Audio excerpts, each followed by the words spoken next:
President Trump says Vladimir Putin plans on responding to Ukraine's recent drone strike on Russian air bases. That's according to a Truth Social post Trump made following a 1-hour phone call with the Russian president.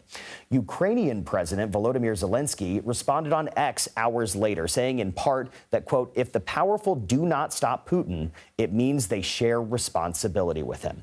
CBS News senior national security correspondent Charlie D'Agata joins us now. Charlie, good to see you. What more do we know about the details of this call?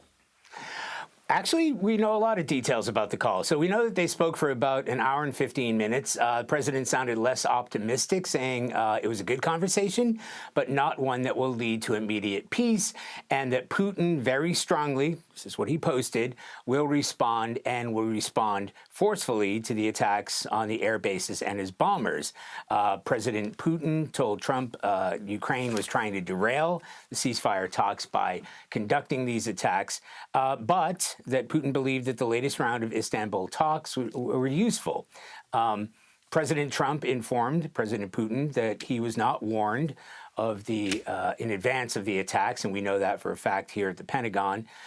So no surprise, to the Ukrainians anyway, that Putin will retaliate.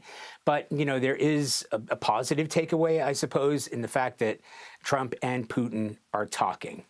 Yeah, I mean, this is a pretty high-stakes call, it sounds like. Ceasefire talks between Ukraine and Russia have stalled. What are the current sticking points for both sides?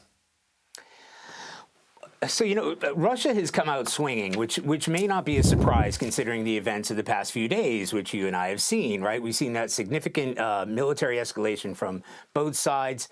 So people might be wondering whether the talks have just flatlined in light of Russia bombing civilian targets and infrastructure, and the extraordinary attacks from the Ukrainians, not only crippling some of Russia's strategic bomber fleet, huge deal, and then blowing up one of the struts of the bridge supporting Crimea, the Kerch Bridge. So these aren't only seen as strategic attacks, but they're symbolic. Ukraine showing Russia that, look, we have some reach. They might be outgunned, they might be outmanned, but they have the ingenuity, the patience, to strike Russia where it hurts. They've hit that bridge 3 times. It's been a vanity project for Putin since Russia annexed the Crimean Peninsula. And again, this is happening during so-called peace talks, right? With Russia making more demands than ever. And it might feel like counterintuitive that Russia's coming in, they're asking for more territory than they've even captured. They're demanding that Ukraine shrink its military, promise not to join any military alliance, let alone NATO.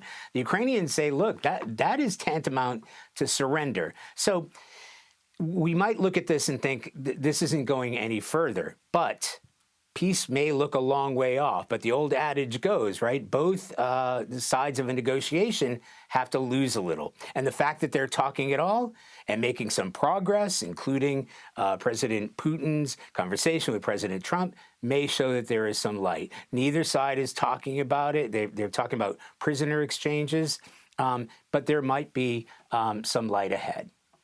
Yeah, you know, we've been talking about the Kremlin, but there was also some news that came out of the NATO headquarters today. Defense Secretary Pete Hegseth skipped a meeting about Ukraine at NATO headquarters, but is expected to attend a meeting of NATO defense ministers in Brussels Thursday. Quickly, Charlie, can you just explain what we can expect there? I'll try to be quick.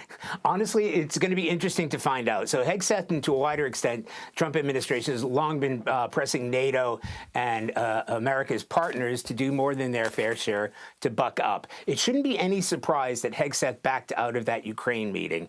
It used to be headed by the former Defense Secretary, Lloyd Austin, and up until the time that Hegseth took over, that was no longer headed. And last time, he kind of joined by a conference call. This is the first time he's just extricated himself from that. In terms of NATO now, the real question, and this is why I said it should be interesting, the head of NATO or security in Europe, that has traditionally gone to an American, and now it had been handed over to the British, but it might go to a gentleman who I know, a general called Alexis Grinkovich. I'm struggling with the name because we call him Grinch. So would I be interested to see is when this conversation takes place tomorrow, whether Hegseth is going to be like, well, okay, we're going to be part of NATO and this is our representative and this is where we're going to go. But it shouldn't be any surprise that the fact that Hegseth and the Trump administration to a larger degree has pulled back from showing that they've been blatantly arming Ukraine because they don't want to derail any kind of peace talks with Russia. I hope I did that quick enough. Listen, you did the best job when it comes to explaining NATO and the Kremlin and all of the intricacies of these negotiations. Charlie Jagada, we appreciate your time. Thank you. Thank you.